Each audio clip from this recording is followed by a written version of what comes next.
Of the 17th Congress is hereby called to order.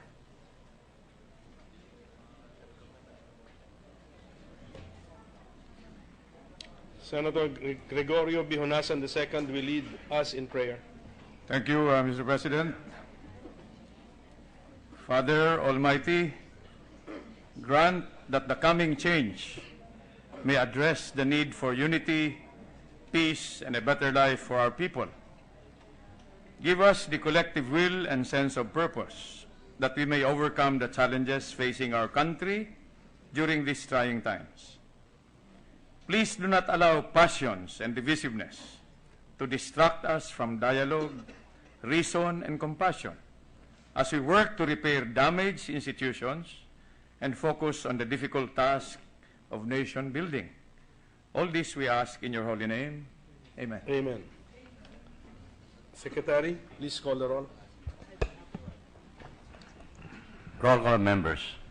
The Honorable Senators Angara, Aquino, Binay, Cayetano, De Lima, Drilon, Ejercito, Escudero, Gatsalian, Gordon, Honasan, Ontiveros, Lacson, Ligarda, PACQUIAO, Pangilinan, Po, Recto, Soto, Trillanes, Villanueva, Villar, Zubiri, Senate President Pimentel.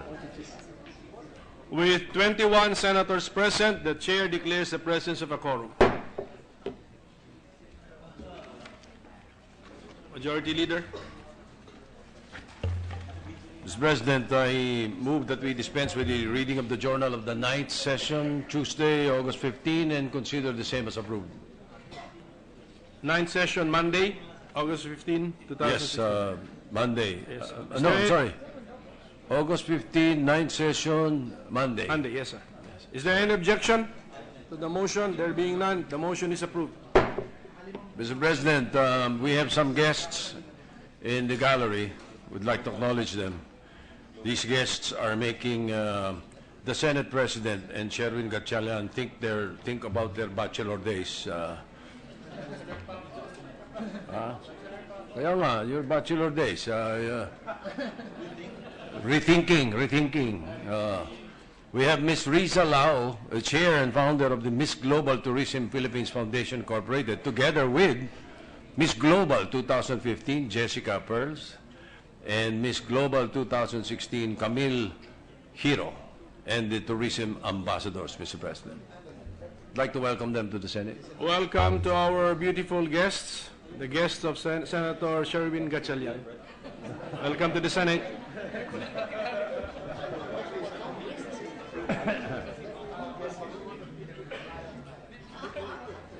After seeing the ladies, Mr. President, it is not true that Senator Gordon is filing a bill for the approval of divorce. It is not true, Mr. President. Mr. President, we'd like to acknowledge also Vice Mayor Jennifer Cruz of Pola, Oriental Mindoro. Welcome to the Vice Mayor. Mr. President, I move that we proceed with the reference of business. Is there any objection? There being none, the motion is approved. Secretary, please read the reference of business. 901, an act exempting from tax all allowances and benefits granted to public school teachers, including those in the state colleges and universities. Senator Joseph Victor Ejercito. Refer to the Committees on Ways and Means and Education, Arts and Culture. 902, an act strengthening the participation of civil society organizations in the formulation of national, regional, and local development plan and for other purposes. Senator Joseph Victor Ejercito. To the Committee on Electoral Reforms and People's Participation. 903, an act mandating the government to provide access to information on food and other basic commodities to guarantee the right of the people to affordable food and adequate food supply, prescribing guidelines therefore and for other purposes. Senator Joseph Victor Ejercito. To the Committees on Agriculture and Food and Trade, Commerce and Entrepreneurship.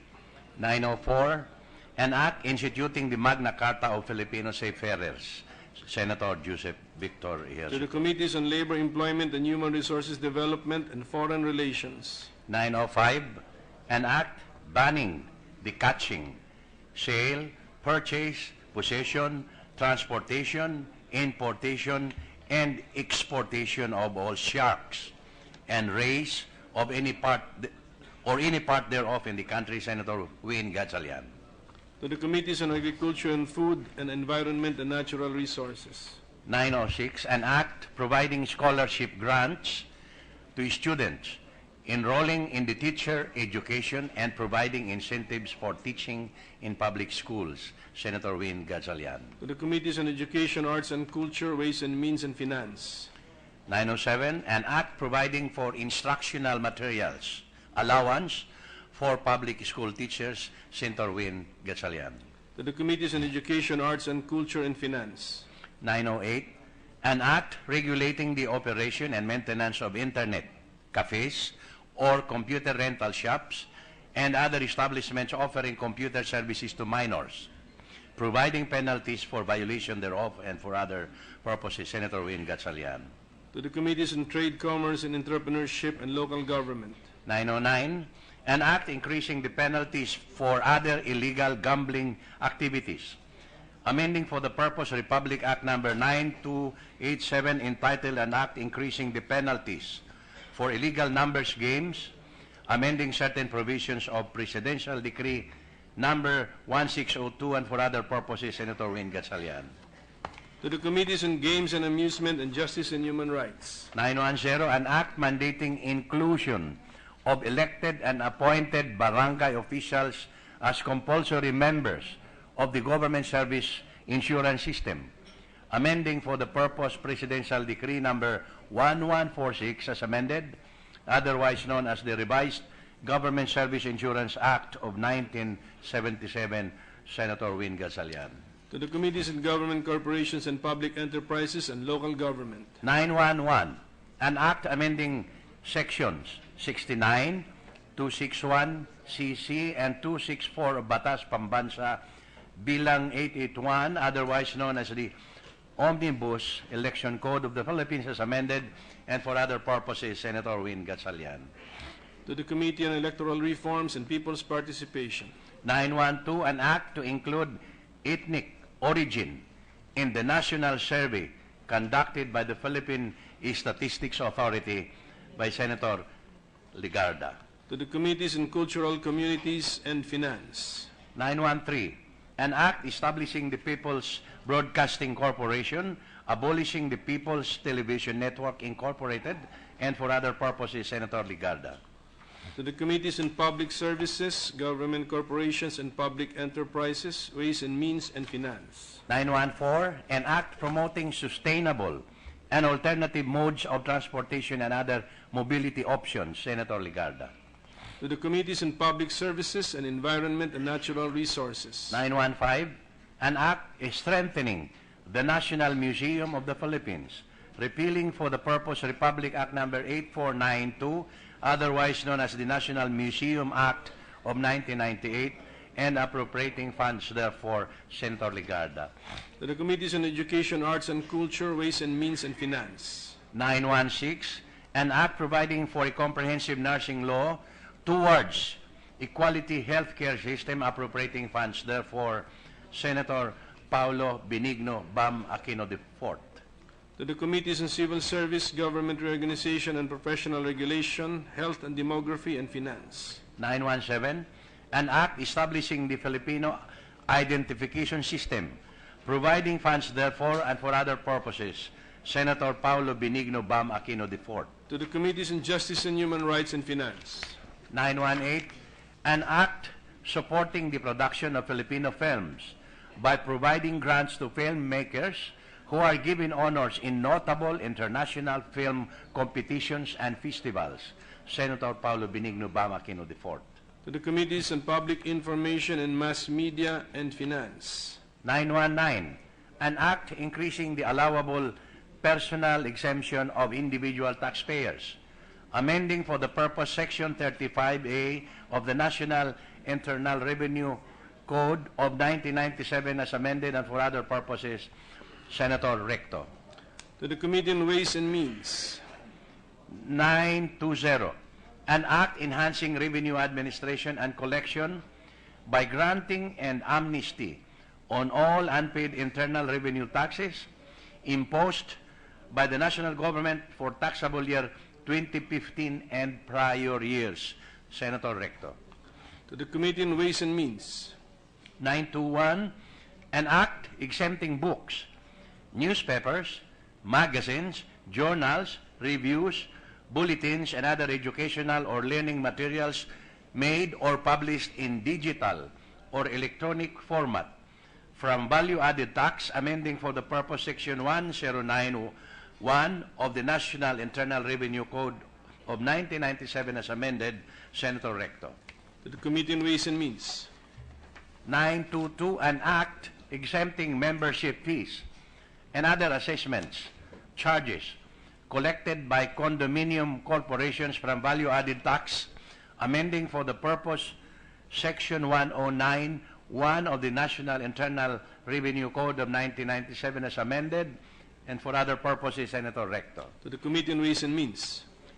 923, an act lowering the tax rate on capital gains from the sale, exchange, or other disposition of real property, amending for the purpose Sections 24D 1 and 27D 5 of Republic Act Number 8424, otherwise known as the National Internal Revenue Code of 1997 as amended, and for other purposes. Senator Recto. To the Committee on Ways and Means. 924, an act reducing electricity rates by allocating the net national government share from the Malampaya Natural Gas Project for the payment of the stranded contract costs and stranded debts of the National Power Corporation. Senator Recto. To the Committees on Finance and Energy. 925, an act exempting green vehicles from the motor vehicles usage charge, amending for the purpose Section 2 of Republic Act Number 8794, otherwise known as the Motor Vehicle Usage Charge Act of 2000. Senator Recto. To the Committees on Public Works and Ways and Means. 926, an act establishing lesbian, gay, bisexual, and transgender help and protection desks in all Philippine National Police stations nationwide, amending for the purpose Title 7 of Republic Act Number 8551 as amended, otherwise known as the Philippine National Police Reform and Reorganization Act of 1998, and for other purposes. Senator Recto. To the Committees on Public Order and Dangerous Drugs and Women, Children, Family Relations, and Gender Equality. 927, an act establishing the fiscal regime and revenue sharing arrangement for large-scale metallic mining and for other purposes. Senator Recto. To the Committees on Ways and Means and Environment and Natural Resources. 928, an act decriminalizing libel, repealing for this purpose Articles 353, 354, 355, 356, 357, 360, 361, and 362 of Act Number 3815 as amended, otherwise known as the Revised Penal Code, and Section 4C4, Chapter 2 of Republic Act Number 10175, otherwise known as the Cybercrime Prevention Act of 2012.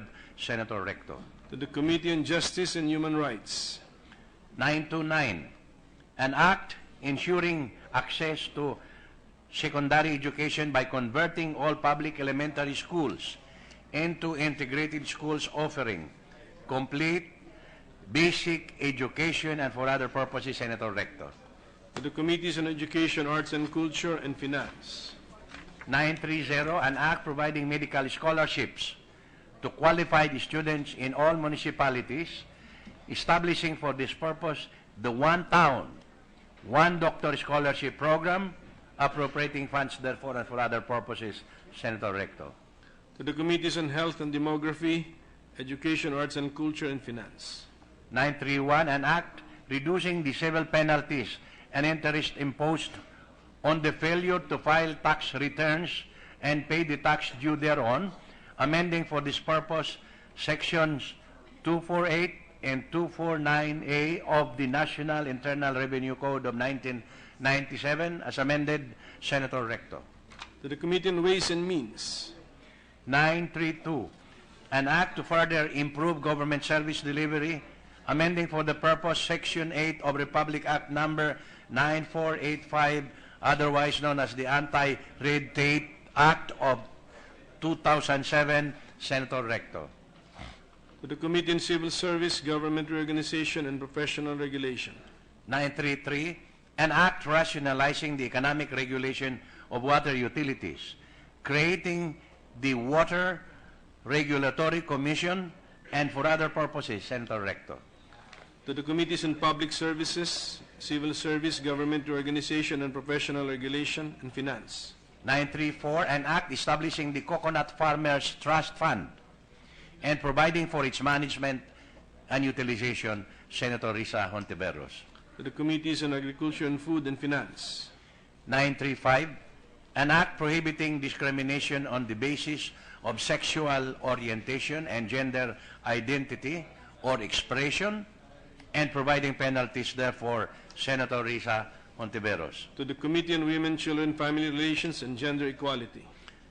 936, an act establishing an on-site, in-city or near-city resettlement program for informal settler families and in connection therewith mandating that local government units provide livelihood assistance and other basic services, amending for the purpose Republic Act number 7279 as amended, otherwise known as the Urban Development and Housing Act of 1992, Senator Risa Hontiveros. To the Committees on Urban Planning, Housing and Resettlement, and Local Government.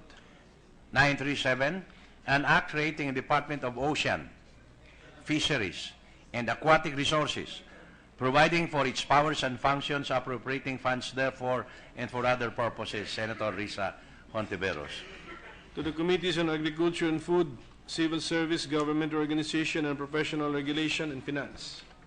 938, an act providing for the protection, security, and benefits of whistleblowers, appropriating funds therefore, and for other purposes, Senator Joseph Victor Ejercito. To the Committees on Justice and Human Rights and Finance.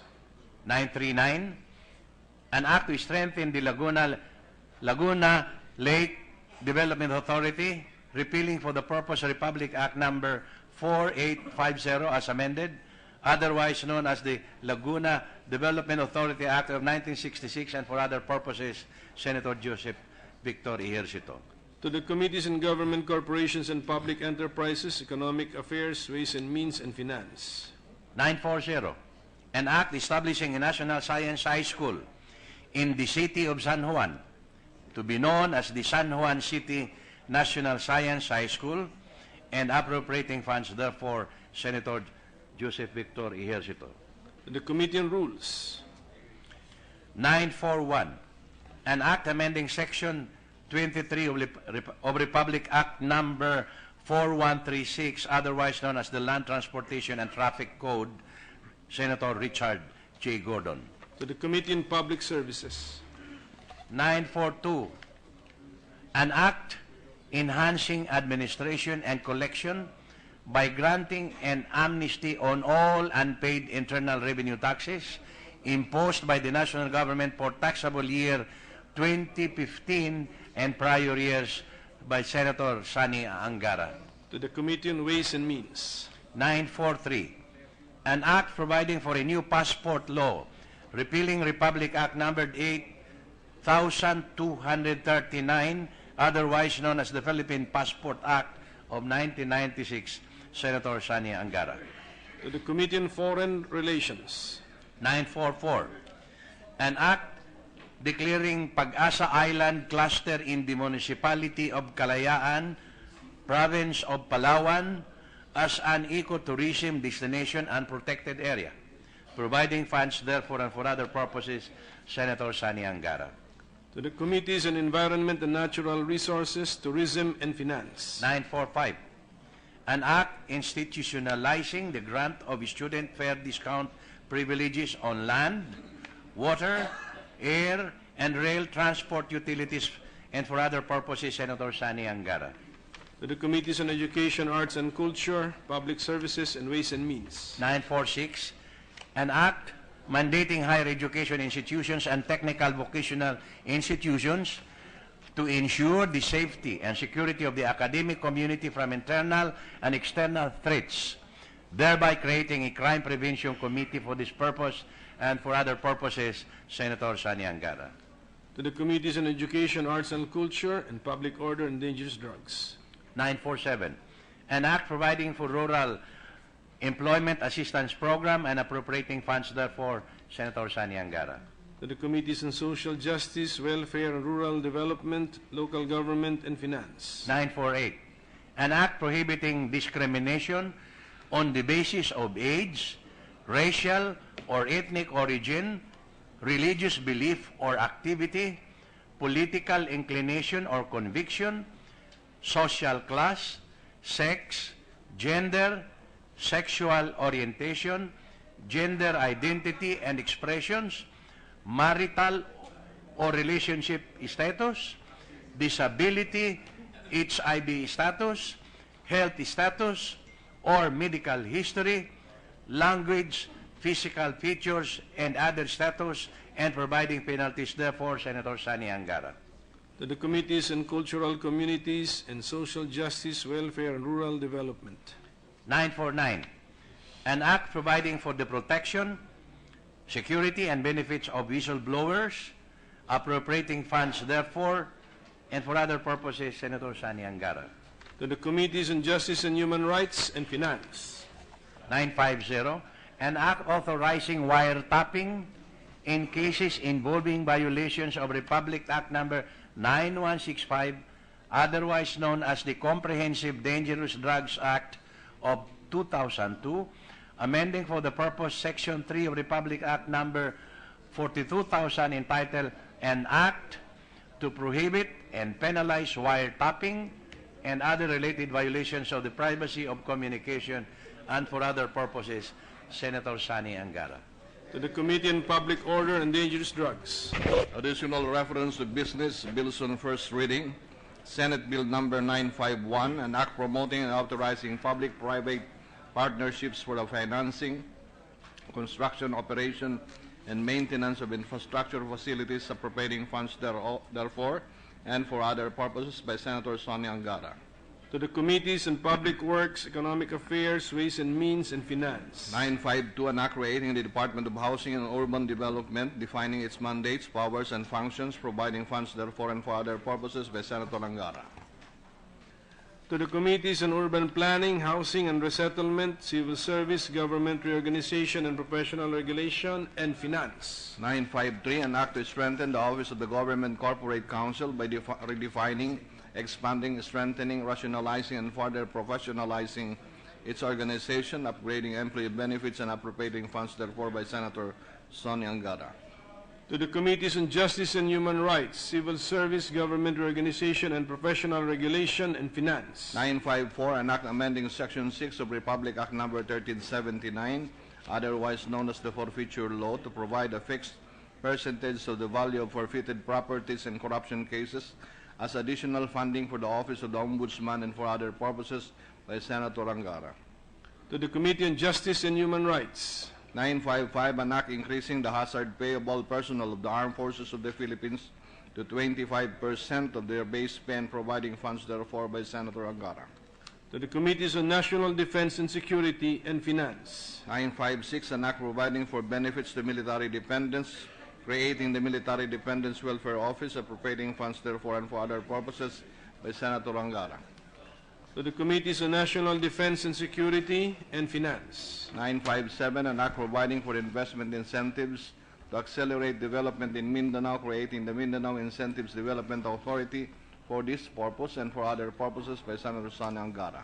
To the Committees on Government Corporations and Public Enterprises, Economic Affairs, Ways and Means, and Finance. 958, an act to strengthen the country's gross international reserves, amending for the purpose sections 32 and 151 of the National Internal Revenue Code as amended and for other purposes by Senator Sani Angara.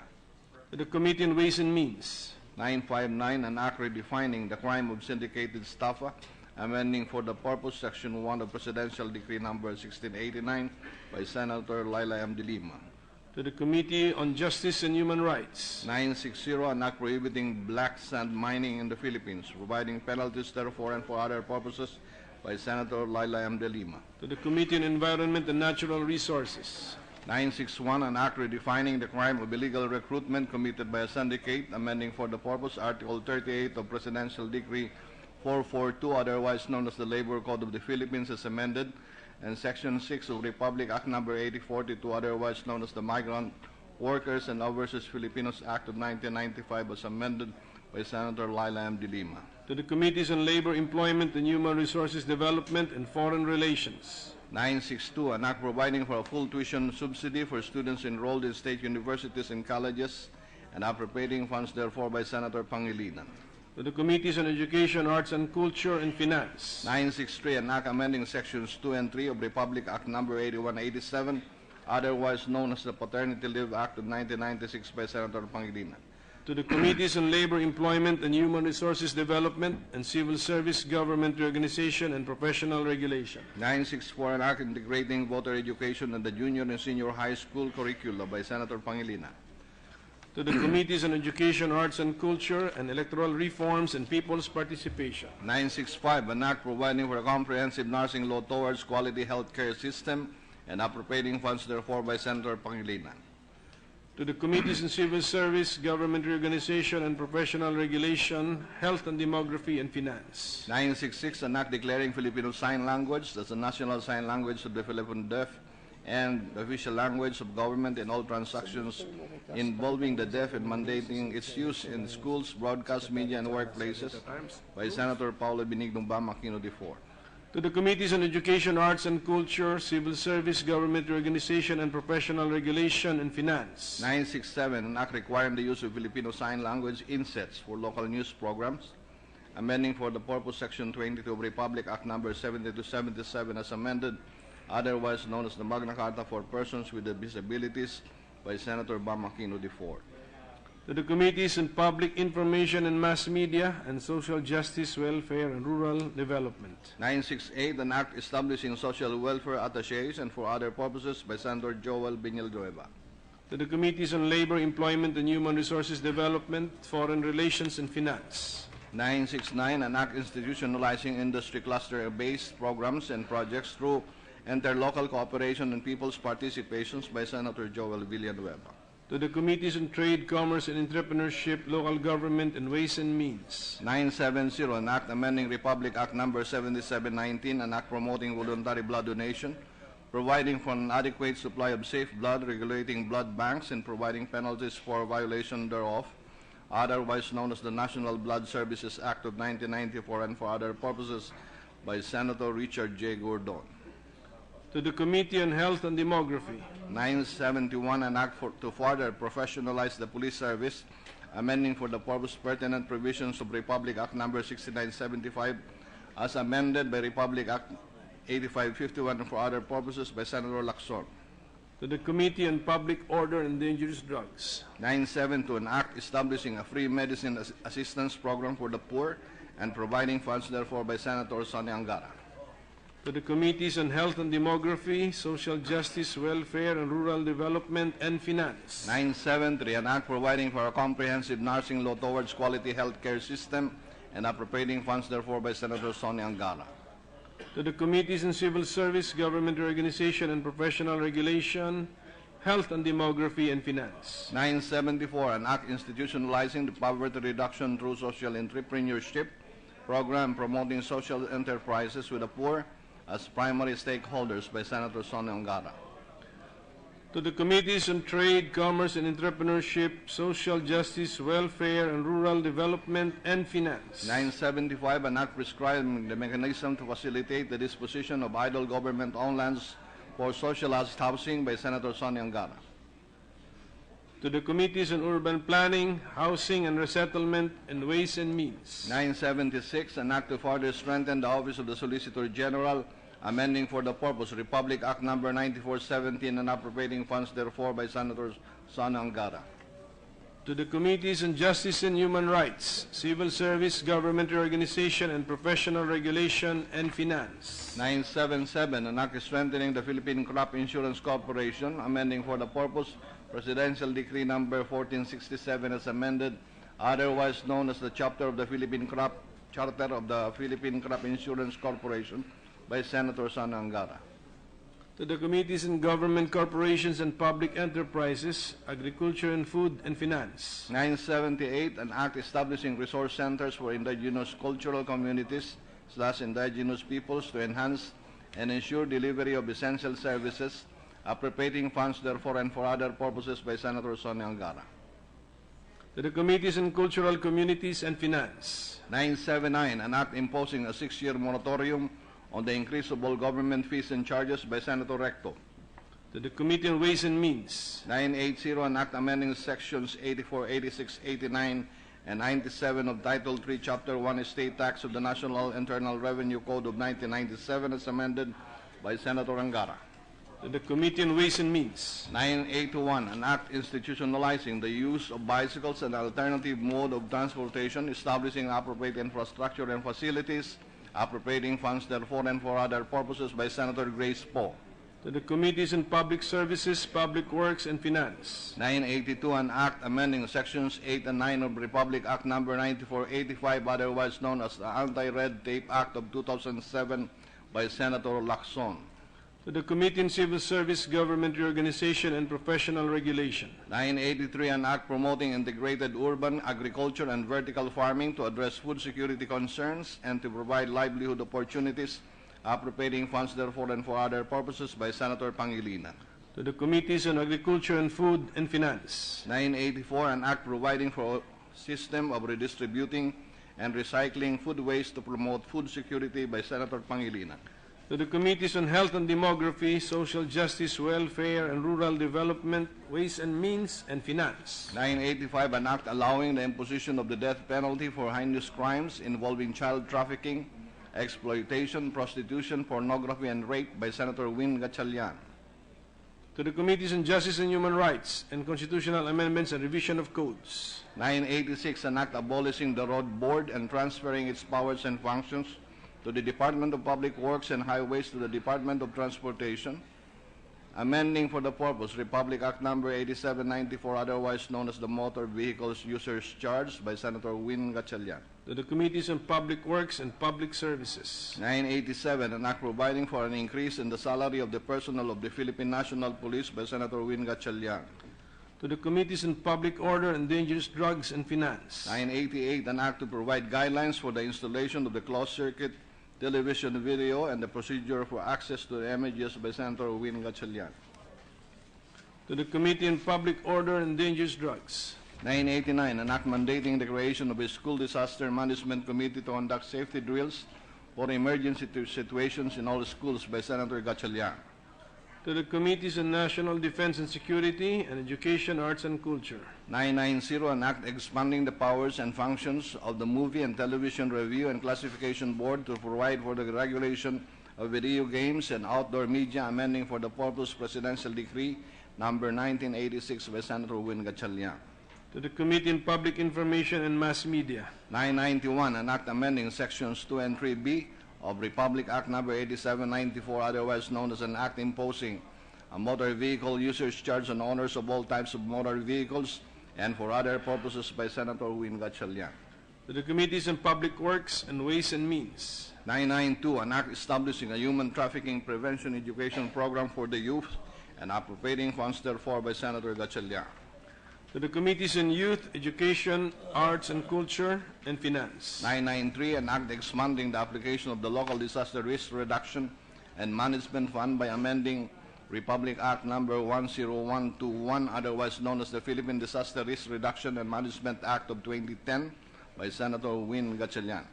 To the Committee on National Defense and Security. 994, an act establishing the National Traffic Enforcement and Management Center, defining its powers, functions, and duties, and appropriating funds therefore by Senator Win Gatchalian.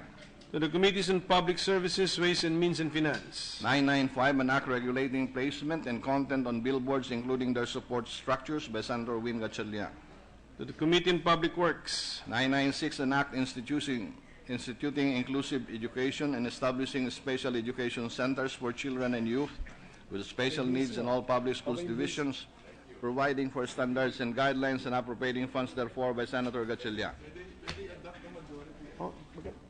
To the Committees on Education, Arts and Culture, Women, Children, Family Relations and Gender Equality, Ways and Means and Finance. 997, an act providing for the employment of qualified lifeguards at all public swimming pools and bathing facilities and providing penalties for violations therefore by Senator Gatchalian. To the Committees on Trade, Commerce and Entrepreneurship and Local Government. 998, an act modifying the compensation and position classification system of civilian government personnel and the base pay of schedule of military and uniformed personnel in the government by Senator Ligarda. To the Committees on Civil Service, Government Reorganization and Professional Regulation and Finance. 999, an act granting the President this last executive branch of government emergency powers to manage, mitigate, and solve the traffic and congestion crisis across the Philippines, to expeditiously and effectively implement measures that shall provide real lasting solutions as well as the earliest respite from traffic and congestion, and for other purposes by Senator Cayetano. To the Committees on Public Services, Constitutional Amendments and Revision of Codes and Finance. And Senate Bill number 1000, an act providing for the Magna Carta of the out-of-school youth by Senator Win Gatchalian. To the Committees on Youth and Finance. Majority Leader.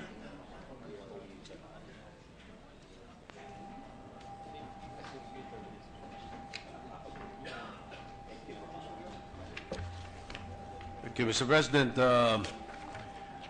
We would also like to acknowledge guests of Senator Villar, Mayor Tony Carolino of Santa Maria, Laguna, together with former Mayor Cindy Carolino of Laguna. Welcome to the Senate. Mr. President, the Chair of the Committee on Environment and Natural Resources, Senator Cynthia Villar, would like to manifest the designation of Senator Loren Legarda and Senator J.V. Ejercito as Vice Chairpersons of the said committee. For the record, Mr. President. The designation of the previously named members, Senators Legarda and Ejercito, of the Committee on Environment and Natural Resources as chairpersons is noted.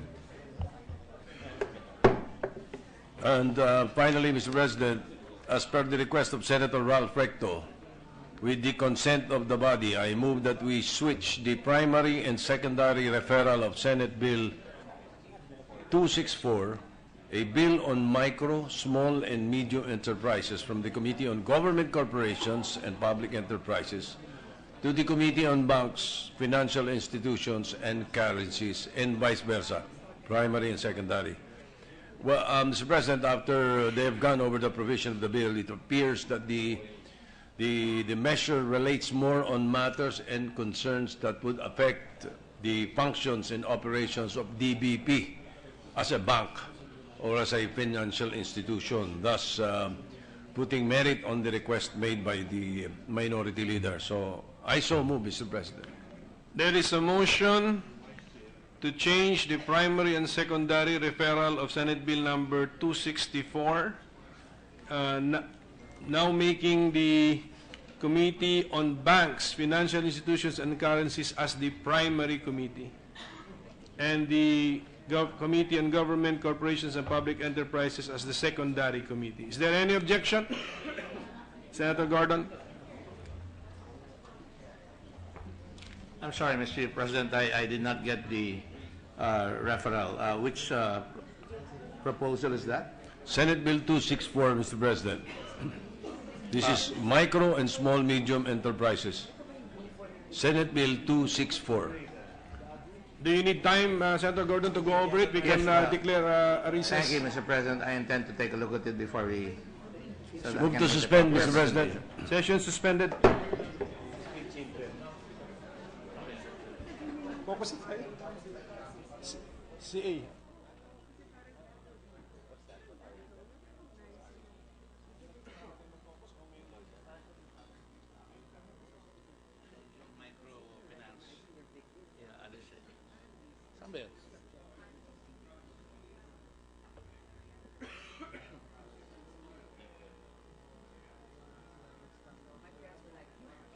Pag-adjourn na lang? Pag-adjourn na lang? Sige. Of course, thank you.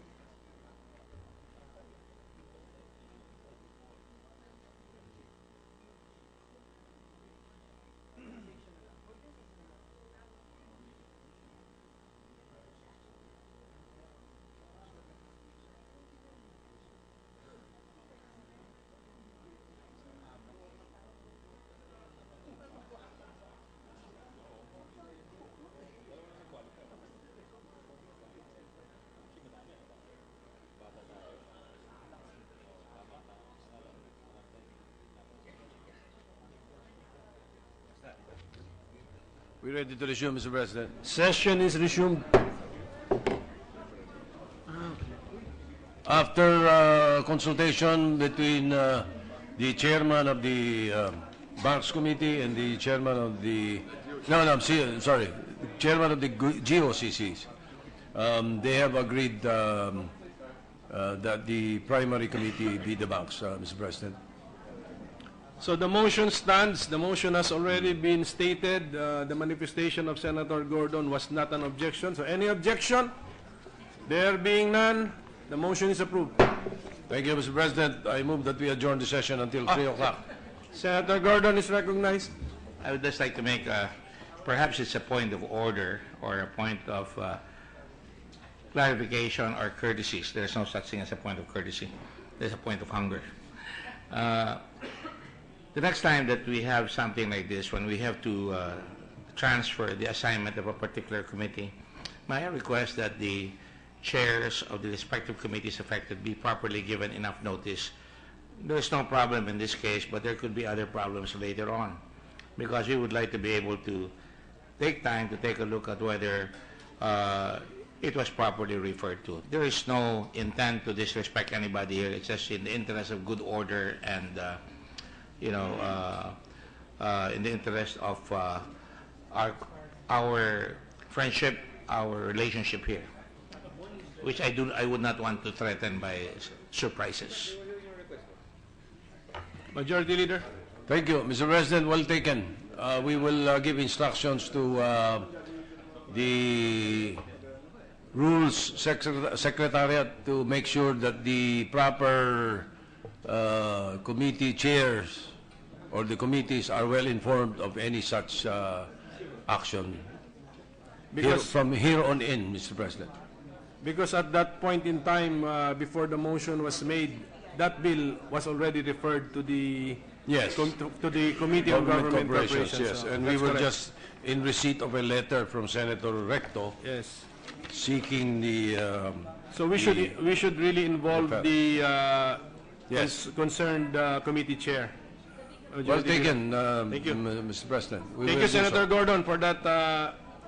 And I thank the majority floor leader and the Suggestion, Senate yes. President, Mr. President. Thank you. Thank you, sir.